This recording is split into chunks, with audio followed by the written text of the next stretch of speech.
इस सभा की सदारत कर रहे मौलाना अरशद साहब, सुनहरा बॉर्डर पे पहले दिन से जुटे हुए मुफ्ती सलीम साहब, रशीद साहब, तौफीक साहब, हमारे भाई रमजान चौधरी जी, इस ऐतिहासिक किसान आंदोलन का नेतृत्व कर रहे 7 मेंबरों की कमेटी में से एक हमारे साथी डॉक्टर दर्शन पाल जी, जो पंजाब से आए हैं, पहली बार इस इलाके में आए हैं। इस इलाके के पुराने दोस्त और शाहजहांपुर खेड़ा बॉर्डर पे जो मोर्चा लगा हुआ है, उसके सच्चे सेनापति भाई अमराराम जी, उस मोर्चे पे डटे हुए हमारे तमाम साथी दीपक भाई, राजबाला जी, आनंद जी, मंजीत भाई, और जिसका नाम भूल गया हूं भाई माफ कर दीजिएगा, ये सबका काम है, सब लोग मिलके कर रहे हैं। और यहाँ मेवाती किसानों, भाइयों, बुजुर्गों और खास तौर पर मेरी बहनों, माताओं, बच्चियों, रमजान भाई ने सही कहा, जब किसी सभा में औरतें आती हैं तब और सिर्फ तभी मुझे यकीन होता है कि सचमुच वो समाज हमारे साथ खड़ा हो गया है। क्योंकि औरत घर से हर बार बाहर नहीं निकलती, और हमारे यहां मेवात में तो बिल्कुल ही नहीं निकलती। औरत घर से बाहर तभी निकलती है जब पानी नाक के ऊपर पहुंच जाए, फिर कहती है कि अब तो मुझे भी बाहर निकलना पड़ेगा।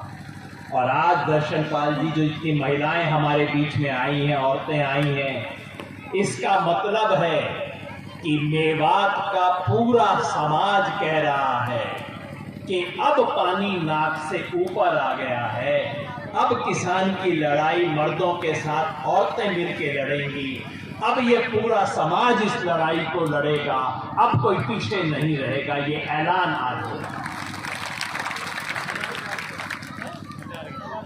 आज बहुत बड़ा दिन है, राजा हसन खां मेवाती की शहादत का दिन है। उनकी शहादत को आज हम खास तौर पर क्यों याद करते हैं? हम राजा हसन खां मेवाती को उनकी बहादुरी के लिए याद कर सकते हैं। किस तरह से खानवा की लड़ाई में जब राणा सांगा घायल हो गए, गिर गए, तो कोई भी दूसरे लोग छोड़ के भाग जाते, लेकिन उस वक्त हसन खां मेवाती ने कहा, राणा सांगा गिर गए, कोई बात नहीं, उनको तीर लगा था, उन्होंने कमान खुद संभाली और 12,000 घुड़सवारों के साथ चल पड़े लड़ने के लिए। उनकी बहादुरी को, उनके शेर दिल को हम याद कर सकते हैं, हम उनकी कुर्बानी को याद कर सकते हैं, क्योंकि खानवा की लड़ाई से 1 साल पहले पानीपत की लड़ाई हुई थी, जहां फिर हसन खां मेवाती लड़े थे इब्राहिम लोदी साहब के साथ मिलकर बाबर के खिलाफ, और तब उनका बेटा पकड़ा गया था उस लड़ाई। और बाबर ने हसन खां मेवाती को पैगाम भिजवाया, तुम्हारा बेटा मेरे पास है और तुम वैसे भी मुसलमान हो, तुम मेरी तरफ आ जाओ, बेटा तुम्हारा छोड़ देंगे, जो तुम चाहते हो दे देंगे। और हसन खां मेवाती ने एक ही पैगाम भिजवाया, बाबर तुमसे मुलाकात मैं जरूर करूंगा, लेकिन जंगे मैदान में करूंगा और कहीं। उनकी कुर्बानी को हम याद इस तरह से कर सकते हैं।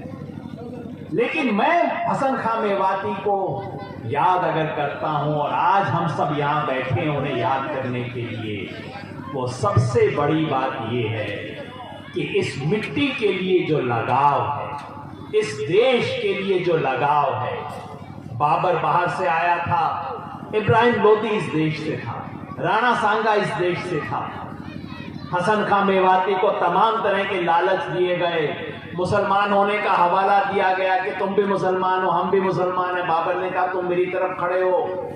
हसन खां मेवाती ने कहा नहीं, इस्लाम अपनी जगह है, इबादत अपनी जगह है, देश का प्यार अपनी जगह है, मुझे इस मिट्टी से लगाव है। तुम बाहर से आए हो, बाहर वालों के साथ नहीं, मैं इस मिट्टी को बचाने के लिए लड़ूंगा। और मुझे बेहद फख्र है, बहुत मान है इस बात का कि आज मैं उस धरती पे खड़ा हूं जिसने जब जब कोई बाहर से आके इस देश पे हमला किया तब तब इस मिट्टी के लोग उसके खिलाफ खड़े हुए, लड़े और अपनी कीमत अदा की। हसन खां मेवाती ने राणा सांगा के साथ मिलकर लड़ाई की। 1857 में अली हसन ने राव तुलाराम के साथ मिलकर अंग्रेजों के साथ लड़ाई लड़ी। इन्हें याद करने का वक्त इसलिए है कि आज भी ये मिट्टी दोबारा पुकार रही है, आज भी ये मिट्टी बलिदान मांग रही है, आज भी ये मिट्टी कह रही है कि लड़ने की जरूरत है। ये जो किसान आंदोलन है ये इसी मिट्टी की पुकार है। आज किसान की मिट्टी, जमीन कह रही है, आज किसान की जमीन पे हमला हो रहा है, किसान के वजूद पे हमला हो रहा है, किसान के अपनी जिंदगी, उसकी फसल और नस्ल के ऊपर हमला हो रहा है। और इसलिए आज जब लड़ाई होगी, मुझे यकीन है कि इस लड़ाई में अगर अमरा राम होंगे, अगर दर्शन पाल होंगे, अगर योगेंद्र यादव होगा, तो साथ में मौलाना अरशद भी होंगे, साथ में मुफ्ती सलीम भी होंगे, रमजान भी होंगे, तौफीक भी होंगे, रशीद भी होंगे, सब लोग लड़ेंगे, तभी हम इस लड़ाई को जीतेंगे। तो मिलके मेरे साथ कहिए, लड़ेंगे जीतेंगे, लड़ेंगे जीतेंगे। उधर से मुझे हाथ उठते दिखाई नहीं दिए, इसलिए मजा नहीं आया। मेरी निगाह हमेशा उस तरफ रहती है। हमारी बहन भी आप जोर आवाज में करेंगी करेंगी करेंगी। अरे मीटिंग में आई है तो हाथ क्यों नहीं उठाएंगी? हाथ उठा के एकदम और मुट्ठी बंद करके लड़ेंगे लड़ेंगे। अब यकीन हुआ ना कि जीतेंगे, नहीं तो कैसे जीते? आधी दुनिया से थोड़ा ही जीता जाता है, पूरी दुनिया होगी तो जीतेंगे। आज ये जो लड़ाई है 3 ऐसे कानूनों के बारे में है जो इस देश के प्रधानमंत्री ने कहा कि मैं तो किसानों के लिए सौगात लेके आया हूं। ऐसे करके बात करते हैं ना टीवी पे, सौगात, ऐतिहासिक सौगात, तारीखी सौगात लेके आया हूं। किसान ने कहा भाई तुम मेरे लिए सौगात लेके आए हो, ये मैंने तो कभी मांगी नहीं, ना मेरे किसी नेता ने मांगी, ना मेरे से तुमने राय बात की और ना मुझे पसंद। ऐसा करो तुम अपनी सौगात वापस ले लो, मुझे ना चाहिए।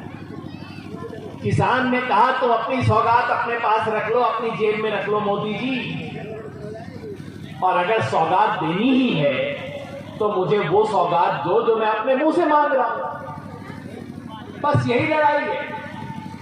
किसान ने कहा भाई बच्चे भी, आज इतने बच्चे यहां पे आए हैं और आजकल तो थोड़ा थोड़ा बर्थडे वाला मामला भी शुरू हो गया। मेवात में भी हो गया होगा, बच्चा कहता है मेरे को बर्थडे की गिफ्ट दो, मेरा भी केक दो। तो माँ भी देख लेती है कि बच्चे को क्या सौगात देनी है, जो बच्चे को पसंद हो वो वाला खिलौना देती है माँ भी। तो किसान मोदी जी को कहता है मोदी जी अगर आपने मुझे सौगात देनी थी तो मुझसे पूछ तो लेते, मुझे क्या अच्छा लगता। कोई बात नहीं, आप पूछना भूल गए, आपने दे दी मुझे सौगात, अब आप इसको तो रख लो अपनी जेब में और मैं बताता हूं कि मुझे क्या चाहिए। किसान कहता है मुझे दान नहीं चाहिए, मुझे दाम चाहिए, मुझे अपनी फसल का सही दाम चाहिए, वो आप दे दो मोदी। यहां किसान भाई बैठे हैं, मैं आपसे पूछता हूं बाजरा की फसल बिकी पिछले साल कितने में बेची? जरा एक दो साथी ऊंचा करके बोल दो जी। 1200, 1250, 1100। ये तो उल्टी बोली लगा रहे हो आप, 1200 से 1100 पे ले आए। ये दर्शन पाल जी, ये उस राज्य की कहानी है बाजरा का आपको पता है सरकारी रेट क्या था? ये ना मेरा वो आवाज सिर्फ सामने से आ रही है पत्रकारों से। सरकार का रेट था 2150 रुपया। हरियाणा की सरकार ने, केंद्र की सरकार ने आपसे वादा किया था कि 2150 रुपए से ज्यादा मिले तो खुशी से कहीं और बेच लो, लेकिन अगर 2150 से कम मिले तो मेरे पास आ जाना, इतनी तो मैं गारंटी दे रही हूं। सरकार ने कहा था। गारंटी पूरी हुई आपसे? हाथ खड़ा करके बता दियो पूरी हुई क्या ना हुई? ना हुई। और ये वो हरियाणा सरकार है, राजस्थान का तो हालत और भी खराब है। हरियाणा सरकार कहती है हमने दाना दाना खरीद लिया किसान का।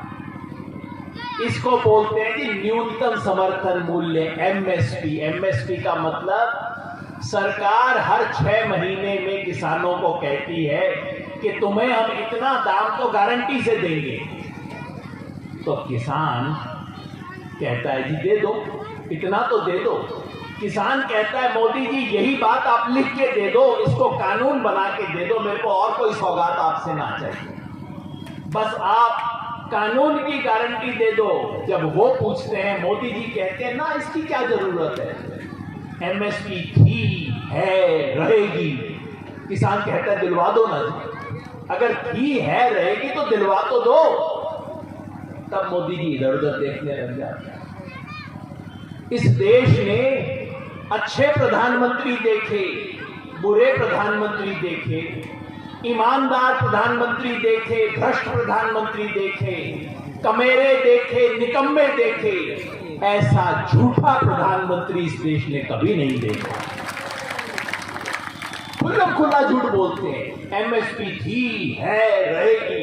ये देख लो आपके सामने किसी को मिली हो तो किसान का ये जो आंदोलन है सिर्फ और सिर्फ एक बात के लिए कि मेरे सर पे जो तुम 3 ईंट मार रहे हो और कह रहे हो मैं 3 सौगात लेके आया हूं, ये तो भाई छोड़ दे तू, और मुझे मेरे फसल की गारंटी दे दे दाम की, बस और कुछ ना चाहिए। ठीक बात है। तो जिन जिन किसान भाइयों को, बहनों को, सबको लगता हो कि हमें बाजरे पे 2150 की गारंटी मिलनी चाहिए, हमें गेहूं पे 1975 रुपए की गारंटी मिलनी चाहिए, सरसों इस साल ठीक बिक रही है लेकिन सरसों पे कम से कम 4650 रुपए की तो गारंटी मिलनी चाहिए, वो जरा हाथ उठा के बता दो मोदी जी को, भाई हमें गारंटी चाहिए। इधर भी गारंटी चाहिए, गारंटी चाहिए ना सबको। इसी चीज के बारे में आंदोलन चल रहा है और ये महान आंदोलन, लोग पूछते हैं जी 108 दिन हो गए, क्या हासिल हुआ? मैं कहता हूं इस ऐतिहासिक आंदोलन ने जो हासिल किया है वो तो आज तक किसी ने हासिल ना किया। इस आंदोलन ने सबसे पहले किसान को अपना आत्मसम्मान, किसान को अपना वजूद, किसान को अपनी इज्जत का एहसास करवाया। आज तक किसान का बेटे से पूछो कि भाई तुम्हारे वालिद क्या करते हैं, और अगर उसका बाप जमींदार है, किसान है, तो वो शर्माता, इधर उधर देखता है, कहता नहीं मेरे चाचा पुलिस में इंस्पेक्टर है, ये नहीं कहता कि मेरे वालिद जमींदार हैं, किसान है, खेती करते हैं, डरता है, शर्माता था। आज वो वाला बच्चा दिल्ली के अंदर झंडा पकड़ के चलता है, मैं किसान हूं, मैं किसान हूं, मैं किसान हूं। किसान को इज्जत मिली है। दूसरी बात, किसान ने इस देश के तमाम हुक्मरानों को एक बात सिखा दी है, क्योंकि ये सारे लोग किसान को अपने पांव की जूती समझते थे। ये जो अपने पांव की जूती समझते थे, उसको किसान ने, पांव की जूती ने ऐसा झटका मारा है कि वो जमीन चाट रहा है इस टाइम नेता। और किसान ने इस देश के तमाम हुक्मरानों को समझा दिया है, मोदी को भी, अमित शाह को भी, खट्टर को भी, अशोक गहलोत को भी, अमरिंदर सिंह को भी, सबको समझा दिया है किसान से पंगा मत लेना। तो किसान से छेड़खानी की, किसान से कुछ शरारत की तो सोच लेना तुम्हारा क्या हाल होगा। तो दूसरी इस आंदोलन की उपलब्धि है कि इसने किसान की ताकत का एहसास बाकी देश को करवाया। ये पांव की जूती नहीं है, ऐसा मत सोच लेना कुछ नहीं करेगा। और तीसरी बात, इस आंदोलन ने देश भर के किसान को एक कर दिया। अब तक हमारी किसान की दिक्कत क्या थी कि हाथ भी उठाते थे जिंदाबाद करने के लिए तो 5 उंगलियां 5 तरफ हुआ करती थी। एक उंगली भाषा की, क्षेत्र की, मेरा ये इलाका, मैं मेवात से, मैं अहिरवाल से, मैं यहां से, मैं वहां से। दूसरी उंगली मजहब की, मैं हिंदू तो मुसलमान तो सिख। तीसरी उंगली जात बिरादरी की, ये अहीर और ये जाट और ये कुर्मी और ये सैनी और ये। चौथी उंगली गोत्रपाल की, ये भी चलता है जी हमारे यहाँ तो, कहीं गोत्र चलता है, आपके यहाँ पाल चलती है। और 5वीं उंगली झंडों की, मेरी पार्टी मेरा झंडा, ये सब। इस किसान आंदोलन ने 5 उंगलियों को बंद करके किसान को एक होना सिखा दिया।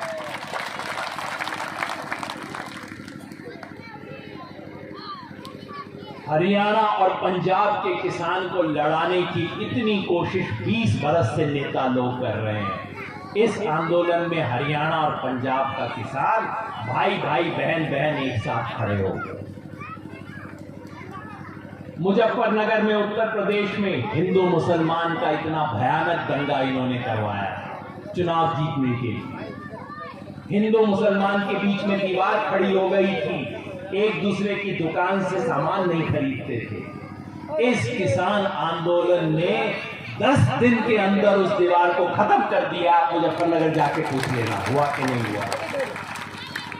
हमारे राजस्थान में मीना गुज्जर में भी थोड़ा बहुत चढ़ाई करता था तकरार, और जब करौली में हम गए तो मीना और गुज्जर एक स्टेज के ऊपर बैठे। उन्होंने कहा हम किसान हैं, हमें एक दूसरे से झगड़ा नहीं करना। और उसकी मिसाल हम यहां देख रहे हैं। मुझे बेहद खुशी है कि आज हम मेवात में खड़े हैं, मुसलमान की बात करने के लिए नहीं, किसान की बात करने के लिए, क्योंकि मेरे सामने जो बैठा है किसान। बीजेपी चाहती है, मोदी चाहते हैं, दिन रात इस देश में सिर्फ हिंदू मुसलमान, हिंदू मुसलमान, हिंदू मुसलमान की बात है। और हम कहते हैं न हिंदू न मुसलमान, बस किसान नौजवान, उसकी बात हो। और उसकी मिसाल आज यहां कायम हुई है। उसकी शानदार मिसाल आपके सुनेड़ा के इस मोर्चे ने कायम की है, जो इतने दिन से अभी तक चला जा रहा है। और उसकी मिसाल शाहजहांपुर खेड़ा बॉर्डर पे भी होती है, जहां आपके साथियों ने शायद 4-5वें दिन हमारे मुफ्ती साहब आ गए थे, और तब से मेवात की चाय चल रही है। मेरी बहनों को मैं बताना चाहता हूं, वहां किसी से सुबह 6 बजे पूछ लो, रात 11 बजे पूछ लो, भाई कहां जा रहे हो? अरे यार वो मेवात वाली चाय पीने जा रहा हूं। ऐसी आपकी फेमस हो गई है मेवात की चाय। और जैसा रमजान भाई ने कहा, इसलिए क्योंकि उसमें हमारी बहनों का मिठास है। हमारी बहनों की उंगली लग जाती होगी उस दूध में कहीं ना कहीं, इसलिए इतनी मिठास है। मेरे से तो कभी कभी मैं इनसे कहता हूँ, मुफ्ती साहब थोड़ा तो मीठा कम कर दो ताकि मैं पी भी सकूं, इतना मिठास। और वहां शाहजहांपुर खेड़ा में मुफ्ती साहब भी होते हैं, हमारे कोई पंजाब वाले ज्ञानी जी, सरदार जी भी आ जाते हैं, हमारी बहन राजबाला भी वहां बैठी होती हैं। हिंदू मुसलमान सिख ईसाई की अगर एकता देखनी है तो शाहजहांपुर खेड़ा बॉर्डर आके देखिए। इस किसान आंदोलन ने किसान को मुट्ठी बंद करके एक होना सिखा दिया है। ये हमारी सबसे बड़ी ताकत है। और जो पूछते हैं कि वो 3 कानून तो अभी तक खत्म नहीं हुए, उनको मैं एक ही बात बता देना चाहता हूं, भाई कानून तो मर गए हैं। ये कानून मूर्छित सिर्फ नहीं है, ये मर चुके हैं। बस सरकार की हिम्मत नहीं हो रही है घोषणा करने की। कभी कभी डॉक्टर आके कहता है ना, मरीज कोमा में है, मतलब पत्रकारों को पता है कि नेताजी मर चुके हैं, लेकिन अभी डॉक्टर बोलते हैं अभी कोमा में है, अभी कोमा में है, आगे मेडिकल बुलेटिन आपको देंगे। ये 3 कानूनों की भी यही हालत है। सरकार कहती है कोमा में है, सुप्रीम कोर्ट ने स्टे दिया है। सब जानते हैं कि मौत हो चुकी है। तो लोग पूछते हैं साहब अगर कानून मर चुके हैं और मर इसलिए चुके हैं, मैं यकीन से बोलता हूं आपके सामने, इस सरकार की या आने वाली किसी भी सरकार की हिम्मत नहीं होगी, जुर्रत नहीं होगी कि इन 3 कानूनों को कभी भी इस देश में लागू कर सके। तो फिर लोग पूछते हैं साहब कानून मर गए तो फिर आप क्यों धूप के अंदर पड़े हुए हो? मैं कह रहा हूं भाई कानून तो मर गए, पर अभी डेथ सर्टिफिकेट नहीं मिला है भाई। डेथ सर्टिफिकेट लेके जाएंगे, ऐसे थोड़ी छोड़ के जाएंगे, काम अधूरा नहीं छोड़ के जाते, पूरा काम करके जाएंगे। यह आंदोलन जीता है और जीतेगा, फतेह करेगा। और जैसा भाई दर्शनपाल ने कहा, आगे बहुत सारी कॉल देंगे। यहाँ पे भी 26 तारीख को चक्का जाम करेंगे। दर्शनपाल जी ने कहा रेलवे भी जाम करेंगे। मैं कहना चाहता था भाई साहब पहली बार आए हो, मेरे इलाके में तो बुजुर्ग हैं जिन्होंने रेल देखी भी नहीं है, इस इलाके में तो रेलवे लाइन ही नहीं है। पहले कभी रेल बनवाएंगे उसके बाद उनको जाम करेंगे, अभी तो यहाँ नौबत ही नहीं है। आगे और कॉल दिए जाएंगे। एक बड़ा कॉल हमें देना पड़ेगा इसकी सफलता के लिए, और मैं आपसे सिर्फ एक वायदा चाहता हूं। जब संयुक्त किसान मोर्चा की तरफ से कॉल आए, जब आप दर्शनपाल जी को टीवी पे देखो देश के किसानों के लिए एक ऐलान करते हुए, और जब हो कि देश के सारे किसान दिल्ली पहुंचे, तो इस बार मैं चाहता हूं जितनी पगड़ियां पंजाब से आए, कम से कम उतनी पगड़ियां मेवात की भी दिखाई देंगी। होगा, ताली बजाने से काम नहीं होगा, पगड़ी देखूंगा मेवात की दूर से दिख जाती है। अच्छा, बहनें सिर्फ हाथ उठा के ये कहते हैं कि हम इनको भेजेंगे, और जो ना जाएगा उसको बोलेंगे घर पे क्यों बैठे हो, जाओ बाहर जाओ, काम करो, आंदोलन में जाओ। ठीक बात है ना? तो बहनें जरा हाथ उठा के ये तो बता दें, उससे मेरे को यकीन हो जाएगा जब आपका हाथ उठ जाएगा। तो दोस्तों, और मुझे कुछ नहीं कहना, ये बहुत लंबी लड़ाई है, और ये लड़ाई इस देश की सूरत बदलने की लड़ाई है। सिर्फ 3 कानून की लड़ाई नहीं है। ये जो हुक्मरान इस देश के हैं, ये इस देश को तोड़ रहे हैं, हमारे लोकतंत्र को तोड़ रहे हैं। वो तोड़ेंगे, लेकिन हम किसान इस देश को जोड़ेंगे। तो बस मिलके कहिए, वो तोड़ेंगे मैं कहूँगा, और जिसने इस देश को जोड़ के रखना है वो बोलेंगे हम जोड़ेंगे। वो तोड़ेंगे, बहनें जब जोड़ेंगी तब देश जुड़ेगा। वो तोड़ेंगे, वो तोड़ेंगे। किसान एकता जिंदाबाद, किसान एकता जिंदाबाद, संयुक्त किसान मोर्चा जिंदाबाद। बहुत बहुत शुक्रिया। बस तेरी जन्नत तेरी माँ के तलवों में है, हज का अजरो सवाब